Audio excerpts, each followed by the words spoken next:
What's up, guys? I'm back with another video, and this is attempt number 2 at recording this because my first video got cut off by a notification that I got on my phone, so it stopped recording for some reason. But anyway, as you guys can see from the title, the iPhone 15 has a serious problem. Multiples, actually. First, I'm going to start with the overheating. So the overheating. There's been a lot of things online about the iPhone 15s getting really, really hot. You know, when they're charging, when you're using apps like Instagram and Uber, there's been reports of the phones getting really, really hot. And it's not really so much the 15 Plus and the 15. The overheating has more been, a problem with the Pro model, so the Pro and the Pro Max. Me personally, so let me back up for a second. I have the iPhone 15 Pro. I haven't experienced any overheating issues or anything like that, but I'm not going to dismiss other people's issues, and I'm not going to say that they don't exist because there's been plenty of things online about overheating. So that's, that kind of made me a little bit worried at first when I was upgrading to the 15 Pro, just because, I'm that kind of a person that likes to research and read up on stuff and see, what kind of problems the new phones have been having and yada, yada, yada. But yeah, the overheating kind of worried me a little bit, but I personally haven't had any issues. And from what I've heard, Apple fixed it with a software update, but just comment down below if you guys are, experiencing any overheating with the 15 Pro and the 15 Pro Max and even the 15, because I don't know if the standard models ever had issues with overheating, maybe. So yeah, just comment down below if you guys have been experiencing overheating with the 15 lineup, with the iPhone 15 lineup, I should say. But anyway, enough of that. The next topic I want to talk about is the refresh rate. Oh, the refresh rate. The 60 hertz refresh rate on the 15 and the 15 Plus. That's the main reason why I was making this video, because I'm not going to pick either side of the debate, but I will say that I can understand both sides. So let's start out with like 99% of what tech YouTubers are saying. And they're saying, oh, 60 hertz is crap. You should be expecting more in 2023. This is ridiculous. They should at least give us 90 hertz, yada, yada, yada. Do I think that's true? Yeah. But at the same time, I can see where Apple's coming from. Apple is trying to separate the standard models, the 15 and the 15 Plus, from the Pros, from the 15 Pro and the 15 Pro Max. They're trying to separate the two apart, the standards and the Pros.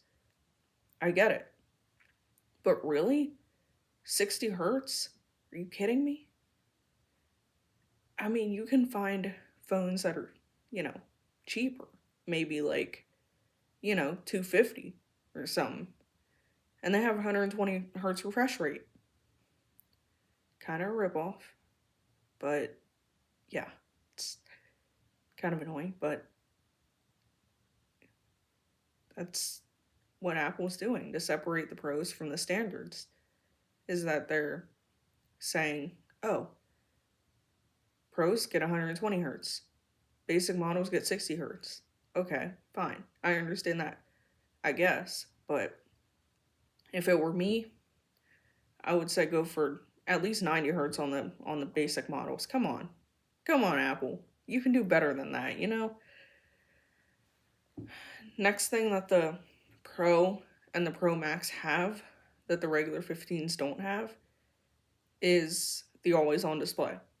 Okay, I get some people are like, oh, who cares about that? Well, if you don't care, get the 15 or the 15 Plus. Like, I guess people that care about that kind of stuff would have to gravitate towards the Pro, just because obviously the basic model doesn't have that kind of stuff. It doesn't have the 120 hertz refresh rate. It doesn't have the always on display. Okay, fine.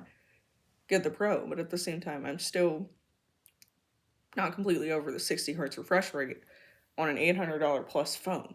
It's kind of, what are you doing here? Anyway, enough about that. What else? I'm trying to think about what other aspects of the 15 and the 15 plus are missing that the pros have.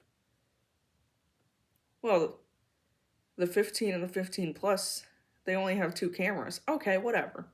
Again, Apple is trying to separate the standards from the pros.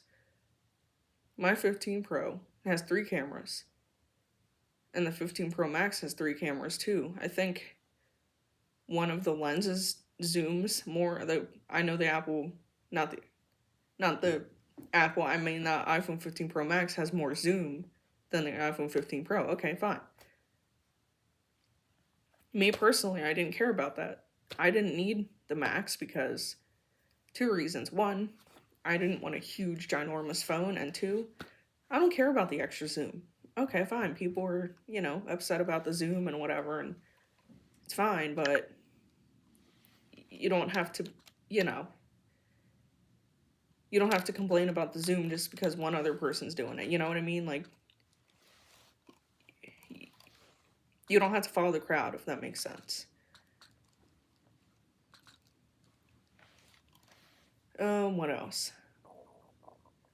So, what do I think about the 15 Pro after having it for a while? And do I regret buying the 15 Pro? And do I, think that I should have gone for the 15? No. Because that's another thing. The 15 and the 15 Plus, they still have the classic mute switch. Yep, you heard that right. They've got the mute switch. And if you like that, all right, fine. Get the 15 or the 15 Plus.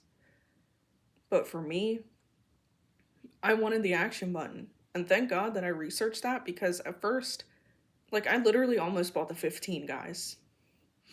And then I was looking on Apple's website, to see what all the phones were like. Since they literally just came out this year, I wanted to see, all the features that the 15 lineup had. And I saw that the 15 Pro had the action button, as does the Pro Max. And I thought, oh, I wonder if 15 has it. And then I looked up real quick to see if the 15 had the action button, and it has the mute switch. So I found that out. That was kind of, a surprise to me. But again, they're separating the standards from the pros. Do I think that maybe the 15 should have gotten the action button? Yeah. But at the same time, I think they put a lot of things in there that last year's phone had. The basic phone, the basic iPhone 14 didn't get. This year, the 15 has the dynamic island, which is pretty cool. I like using it. I don't use it all the time, but I have apps that use it, and it's nice, but it's not something that the basic phone had last year. I mean, last year the 14 was still rocking the notch. And I personally think that the dynamic island is cooler than the notch, because the notch really doesn't have a function except to cover up Face ID. That's the only reason the notch is there. And the dynamic island kind of does the same thing, but it's actually usable, it actually has a function versus just being there. But anyway, I think that's all I have to say for now, because if I keep, rambling, it's just gonna turn into a really long ass video, and I don't think you guys want to see that. I don't think y'all want to see that. But anyway, I might do a video on why I upgraded from the 12 mini to the 15 Pro. Maybe I could do that tomorrow or something if I have time, but yeah. Like, comment, subscribe. Let me know what y'all think.